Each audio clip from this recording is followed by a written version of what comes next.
네, 옆에 사람 보고 이렇게 고백할까요? 복음에 합당하게 생활합시다. 예, 복음에 합당하게 생활하라 라는 제목으로 하나님 말씀 증가하도록 하겠습니다. 사람은 누구나 할 것 없이 잘 살기를 원합니다. 하지만 잘 사는 기준은 다릅니다. 사람들은 얼마나 좋은 학교를 나왔는지, 얼마나 돈을 가졌는지, 얼마나 좋은 직장을 다니고 있는지, 그리고 얼마나 높은 자리에 올랐는가를 가지고 그 사람의 삶을 판단합니다. 그래서 많은 사람들이 성공이라는 것을 위하여 애쓰고 노력을 합니다. 저희 때는 학교를 마치면 끝이었습니다. 집에 가서 숙제를 하면 공부 끝이었죠. 하지만 요즘 아이들은 학교를 마쳐도 끝이 아닙니다. 어느 날 우리 유치부를 다니던 아이를 만났습니다. 어디 갔다 오느냐라고 물었더니 학원을 갔다 온다라고 대답을 했습니다.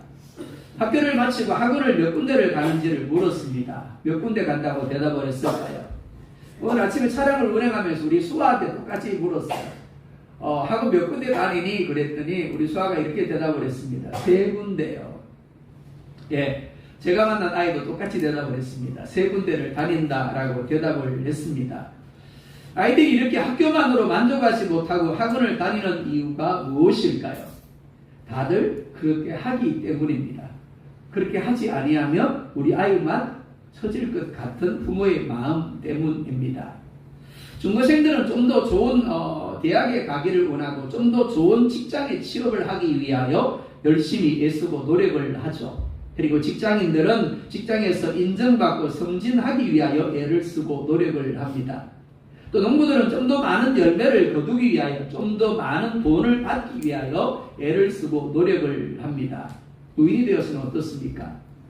노인이 되어서도 여전히 세상적인 기준에서 자유롭지 못하는 경우가 많습니다. 그런데 정말 어떻게 사는 것이 잘 사는 것일까요? 솔로몬이 답을 주고 있습니다. 전도서 12장 13절 하반절에 이렇게 말씀을 합니다. 함께 볼까요?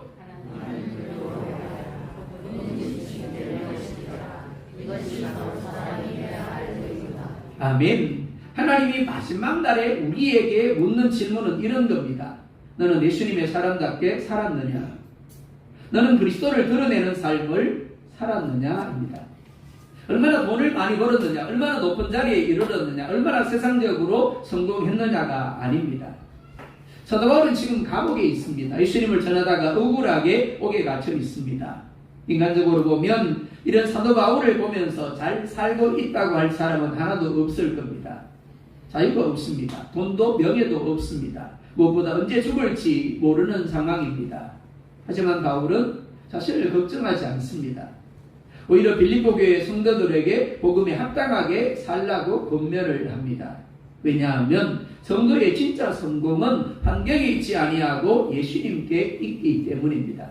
자, 첫 번째 같이 읽습니다. 시작.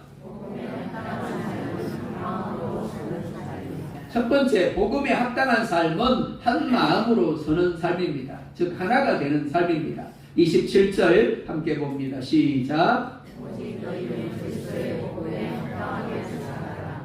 이는 내가 너희에게 강론한 것과 같으나 너희가 한 마음으로 서서 스스로 복음에 신앙을 위하여 협력하는 것과. 아멘. 이렇게 말씀을 합니다. 너희는 그리스도의 복음에 합당하게 생활하라. 그런데 앞에 뭐가 붙어 있어요? 오직이라는 단어가 붙어 있죠. 무엇보다 우선해야 되고 중요하다라는 의미입니다. 빌립보 교회는 로마가 정복한 여러 도시 중에 하나였습니다. 특별히 그들에게는 로마의 시민권이 주어져 있었습니다.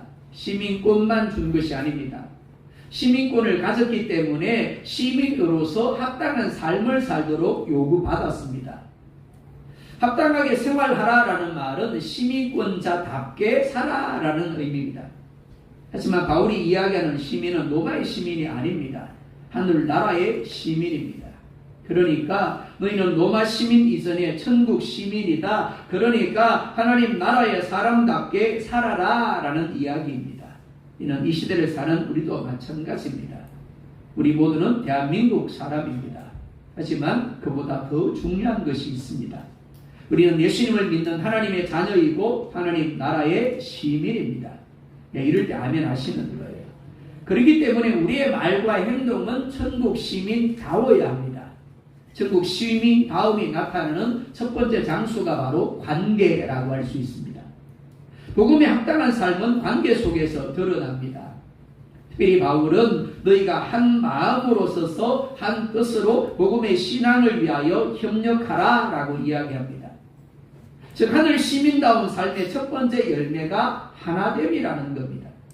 죄는 사람을 갈라놓습니다. 선악과를 따먹은 이후에 아담과 하와가 갈랐습니다. 탓설하죠. 다툽니다. 가인과 아벨을 갈라놓았습니다. 시기합니다. 그리고 결국 형이 동생을 죽이는 자리에 이르렀죠. 부모가 자녀에 대하여, 그리고 자녀가 부모에 대하여, 그리고 남편과 아내에 대하여, 아내가 남편에 대하여 다투고 분쟁을 합니다. 이 모든 것들이 저쪽 본성 때문입니다. 심지어 교회 안에서 성도들을 갈라놓기까지 합니다. 사단이 가장 좋아하는 것이 바로 분열입니다. 왜냐하면 분열된 공동체는 힘을 잃어버리기 때문입니다. 신앙은 함께할 때 강해집니다. 사람 여러분, 교회는 완벽한 사람들이 모인 곳이 결코 아닙니다. 용서받은 죄인들이 모인 것입니다. 그래서 실망할 일이 있습니다. 소원하는 일도 생깁니다. 상처받을 일도 생깁니다. 그렇기 때문에 어떤 사람은 그럽니다. 목사님, 저는 교회 안 나가고 집에서 예배 드리랍니다. 혼자 신앙생활 하랍니다. 이제 성경에서 어디를 찾아봐도 혼자 신앙생활 해도 된다라고 말씀하고 있지 않습니다. 그럼에도 불구하고 함께 해야 하는 겁니다. 왜냐하면 예수님이 우리를 하나 되게 하셨기 때문입니다. 우리가 하나 될 수 있는 이유는 성격이 같기 때문이 아닙니다. 취미가 같아서도 아닙니다. 생각이 같아서도 아닙니다. 예수님의 피 때문이고 십자가 때문입니다. 에베소서 2장 14절에 이렇게 말씀을 합니다. 함께 볼까요? 그는 우리의 화평이신지라.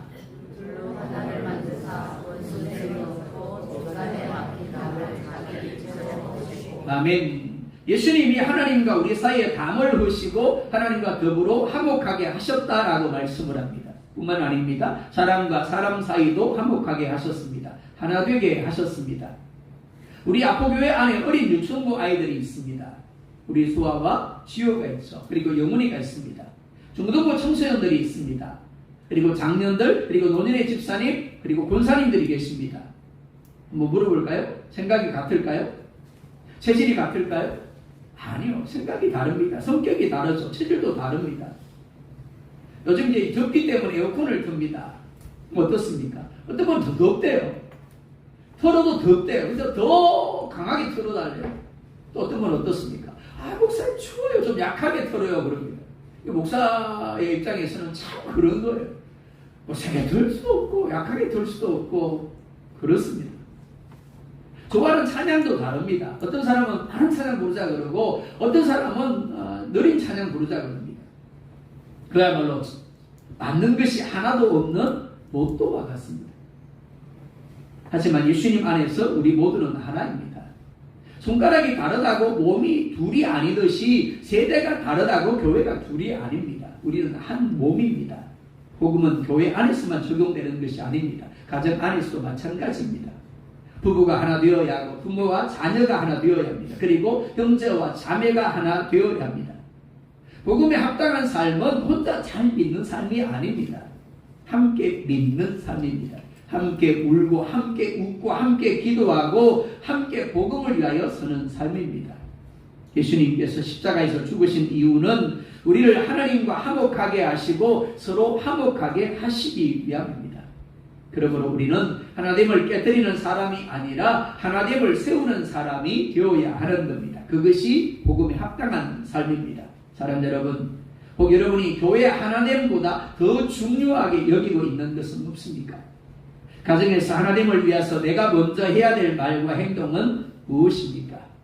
어린이 여러분, 그리고 청소년 여러분, 친구들과의 관계에서 예수님의 사랑을 보여주고 있습니까?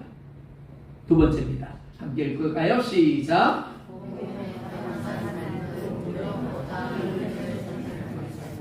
아멘. 복음에 합당한 삶은 두려움보다 믿음을 선택하는 삶입니다. 28절 함께 봅니다. 무슨 일이든지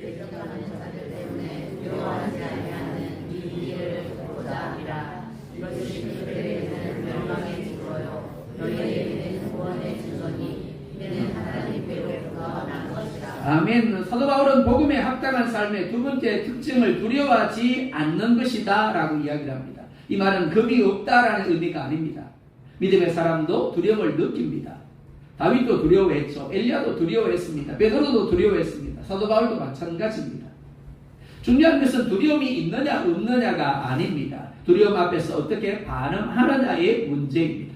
믿음의 사람은 두렵지만 그 순간의 상황과 문제가 아니라 하나님을 바라보는 사람입니다. 당시 로마 제국은 황제를 신처럼 여겼습니다. 정기적으로 황제를 위하여 만든 신전에 가서 절을 하면서 황제가 신이다 라고 고백을 해야 했습니다. 그 확인서가 없으면 장사를 할 수가 없었습니다. 금융활동을 할 수가 없었습니다. 그런데 그리스도인들은 하나님만을 신으로 믿기에 그렇게 할 수가 없었습니다. 그러다 보니까 핍박을 받았습니다. 재산을 빼앗깁니다. 감옥에 갇힙니다. 심지어 목숨을 잃기도 했습니다. 그러니까 두려울 수밖에 없는 상황입니다. 그런데 바울은 두려워하지 말라라고 이야기를 합니다. 그 이유가 무엇일까요? 하나님이 살아계시기 때문입니다. 믿음의 사람들에게도 문제가 생깁니다. 그리고 두려움이 생깁니다. 하지만 그때 문제보다 두려움보다 하나님을 더 크게 보는 것이 참 믿음입니다. 사울 왕과 온 이스라엘이 골리앗 앞에서 두려워 떨고 있을 때 다윗이 나서서 나아갑니다. 그리고 어떻게 해요? 물맷돌을 날립니다. 어떻게 그럴 수 있었을까요? 다윗 역시 두려움이 있었을 겁니다. 하지만 그 두려움보다 누구를, 골리앗보다 누구를 하나님보다 더 크게 보았기 때문입니다. 사랑 여러분, 믿음은 결코 현실을 부정하는 것이 아닙니다. 현실보다 크신 하나님을 바라보는 것입니다. 우리가 두려워하지 말아야 할 이유는 첫 번째, 하나님이 함께 하시기 때문입니다. 이사야 41장 10절에 이렇게 말씀을 합니다. 함께 볼까요? 두려워하지 말라. 내가 너와 함께하리라. 두려워하지 말라. 나는 너의 하나님이 되리라. 내가 너를 불쌍히 하리라. 참으로 너를 도와주리라. 참으로 나의 의로운 오른손으로 너를 붙들리라. 아멘. 한번 물어볼까요? 하나님이 살아계신가요? 하나님 여러분들과 함께 하고 계시나요? 맞습니다. 하나님이 눈에 보이지 아니하지만 살아계시고 눈에 보이지 아니하지만 우리와 함께하고 계십니다. 하나님의 약속은 결코 변하지 않습니다. 사람은 떠날 수 있습니다. 환경은 바뀌죠. 하지만 하나님은 영원히 우리와 함께하는 줄 믿으시기 바랍니다. 두 번째, 하나님이 모든 것을 주관하시기 때문입니다. 우연처럼 보이는 일도 하나님의 손 안에 있습니다. 우연은 없습니다. 하나님의 섭리가 있을 뿐입니다. 요셉이 형들에 의해서 팔립니다. 그리고 보디발의 집에 노예가 돼서, 그리고 보디발의 아내의 간청을 뿌리쳤다가 어떻게 해요? 누명을 쓰고 옥에 들어가게 되어집니다. 우연인가요? 아닙니다. 하나님이 그를 바로 앞으로 이끌어가기 위한 섭리하심이었습니다. 바울의 감옥 생활도 마찬가지입니다. 이는 오늘 우리를 힘들게 하고 두렵게 하는 것도 마찬가지입니다. 우연이 아닙니다. 어쩌다 보니까가 아닙니다. 하나님의 계획하심과 섭리하심 안에 있는 겁니다. 세 번째, 저희의 승리가 이미 정해져 있기 때문입니다. 예수님은 십자가에서 이미 승리하셨습니다. 그러나 사단은 여전히 발악하고 있습니다. 그래서 믿음의 사람들을 괴롭힙니다. 힘들게 합니다. 그러나 사단이 우리를 이길 수는 없습니다. 십자가와 부활로 이미 승패가 결정되었기 때문입니다. 사랑하는 여러분, 여러분이 두려워하는 것이 무엇입니까? 문제보다 하나님을 더 크게 보고 있지 못하지는 않습니까? 복음에 합당한 삶은 두려움이 없는 삶이 아닙니다. 두려움보다 하나님을 더 신뢰하는 삶입니다. 골리앗보다 하나님을 크게 본 다윗처럼, 사자굴에서 사자보다 하나님을 더 크게 본 다니엘처럼, 그리고 감옥에서 감옥보다 하나님을 더 크게 본 바울처럼 어떤 상황 속에서도 하나님을 향한 믿음을 선택하는 것입니다. 자, 세 번째 함께 봅니다. 시작. 아멘. 세 번째로 복음에 합당한 삶은 고난까지도 은혜로 받는 삶입니다. 29절 함께 봅니다. 시작.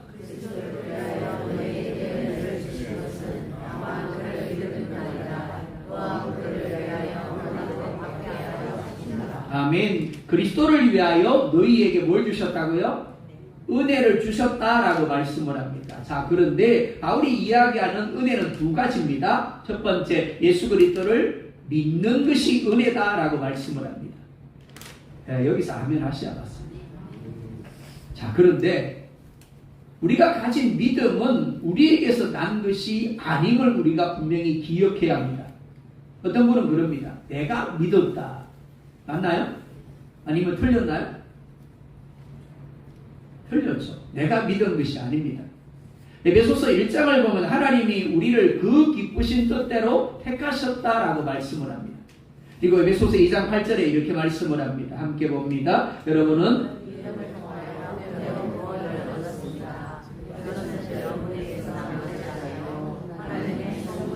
아멘. 자, 말씀을 한번 나눠보자고요. 여러분은 뭘 통하여?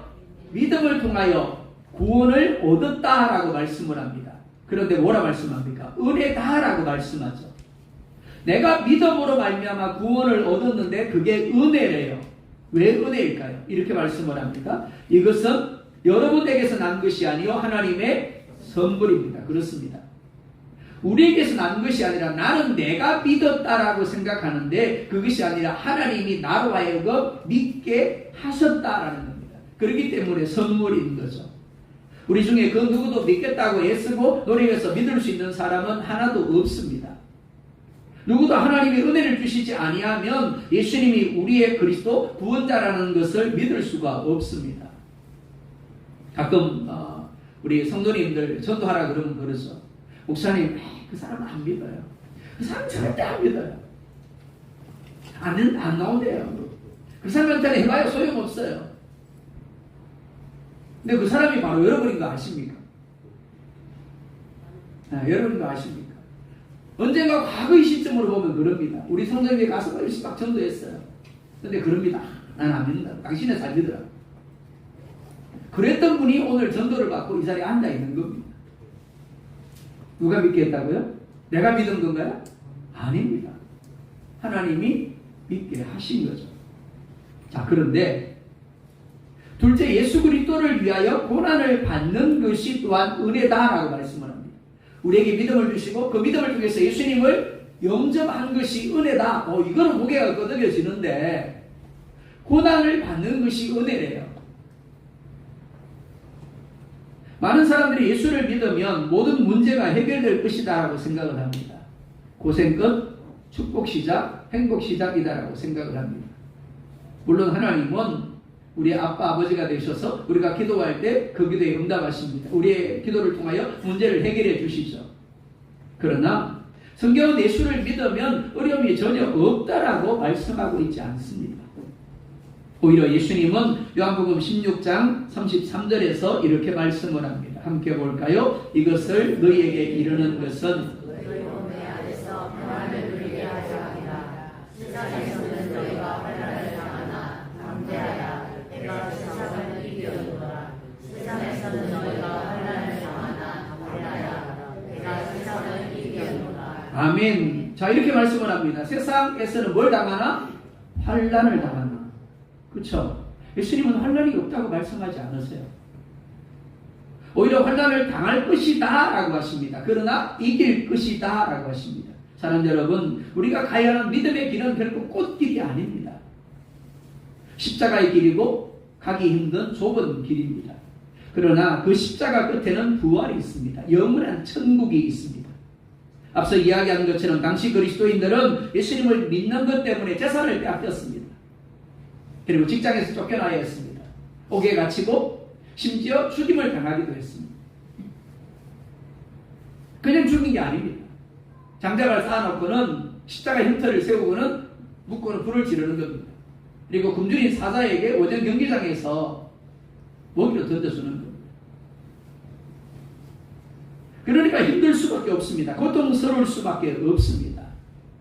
하나님이 살아계시는데, 하나님이 모든 것을 주관하시는데, 하나님이 우리와 함께 하시는데 왜 자신들이 고난을 당하고 핍박을 당해야 하는지 이해가 되지 않았을 겁니다. 그런데 바울은 고난이 은혜라고 이야기합니다. 믿음과 고난은 함께 가는 것이다 라고 이야기합니다. 무슨 말인가 하면 믿음의 사람들이 고난을 당하는 것이 우연이나 형벌이 아니라는 겁니다. 하나님이 택하신 이들에게 주시는 은혜라는 겁니다. 어떤 면에서 그런 걸까요? 두 가지 면에서 그렇습니다. 첫 번째는 연단의 목적 때문입니다. 야고보서 1장 2절에서 4절에 이렇게 말씀을 합니다. 함께 봅니다. 내 형제들아,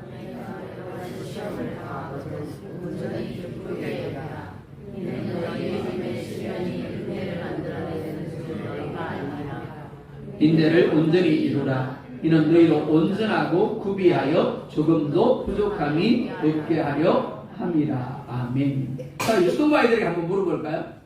우리 수아와 지효, 나는 공부하는 게 너무 좋다. 두 번째, 공부하는 게 너무 싫어. 자, 1번, 2번. 예, 2번이랍니다. 고민 하나도 안 하네요. 예, 우리 중고등부 아이들도 한번 물어볼까요? 예, 우리 민석이한테 한번 물어볼까? 민석이 공부하는 게 좋다, 안 좋다? 차마 대답을 못합니다. 민석이. 엄마가 있는데. 할머니가 옆에 앉아 계시니까. 자, 여러분들 어떻습니까? 여러분들 학창시절에 공부하는 게 좋았지요? 예, 어른들은 다 그러더라고. 자기는 옛날에 공부 열심히 했대요. 공부 잘했대요. 공부하는 게 좋았대요. 예, 공부하는 게 좋은 아이는 없습니다.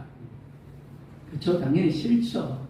그러니까 아이들 입장에서 보면 공부하는 게 뭡니까? 고난이에요. 게임하고 싶은데 엄마가 그 순간에 문을 활짝 열고 들어와가지고는 핸드폰을 빼앗아 갑니다. 그러면서 공부하래요. 핍박이죠, 그죠? 판단을 당하는 거죠. 근데 해야 합니다. 왜 해야 될까요? 우리 아이들의 입장에서는 그게 고난인데, 그게 환난인데 왜 해야 될까요? 그래야 성숙하기 때문입니다. 땅에서 금을 캡니다. 그런데 온갖 불순물들이 섞여 있습니다. 그래서 불 속에 집어넣습니다. 그리고 불순물들을 없애는 작업을 합니다. 자, 그런데 금의 입장에 한번 되어볼까요? 고난이고 핍박입니다. 힘든 거죠. 고통스러운 겁니다. 하지만 불 속에 오래 머물수록 불순물들이 온전히 제거됩니다. 그리고 순수한 금이 되는 거죠. 순금으로 사람들에게 인정을 받게 되어지는 겁니다.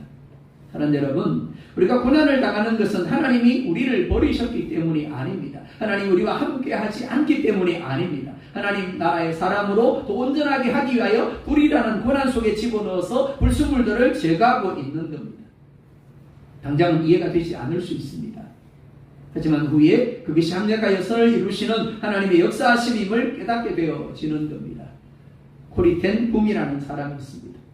2차 세계대전이 일어났습니다. 유대인들이 탄압을 받습니다. 그때 코리텐 붐의 가족들은 유대인들을 위해서 안전한 거처를 찾아주고 숨겨주는 일을 했습니다.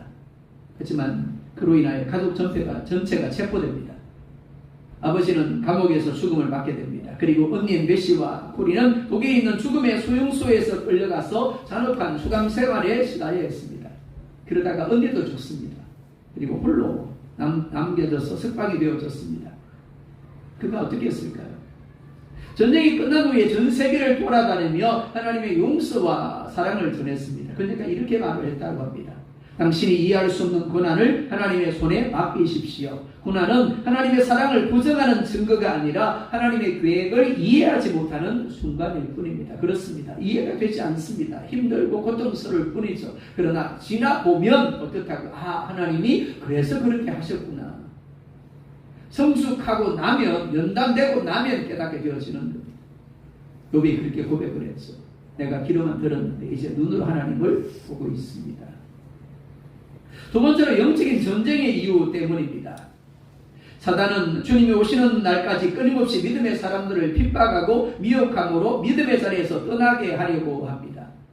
그러니까 예수님이 가신 길을 가리는 믿음의 사람들에게 고난은 선택이 아니라 필수라고 할 수 있습니다.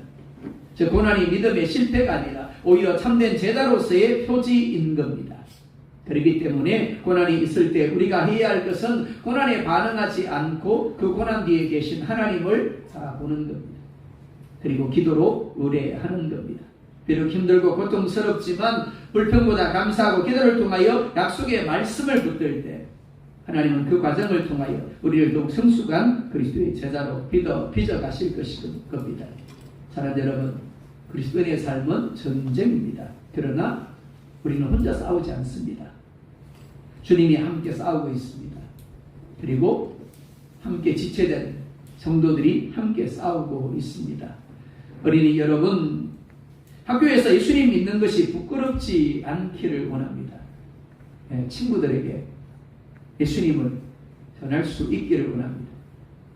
그리고 함께 교회 가사라고 이야기할 수 있기를 원합니다. 중고등학생 여러분, 하나님을 사랑하십시오. 그리고 친구들을 사랑하십시오. 무엇보다 예배와 말씀을 소중히 여기시기 바랍니다. 하나님이 여러분에게 주시는 꿈과 비전이 있기를 원합니다.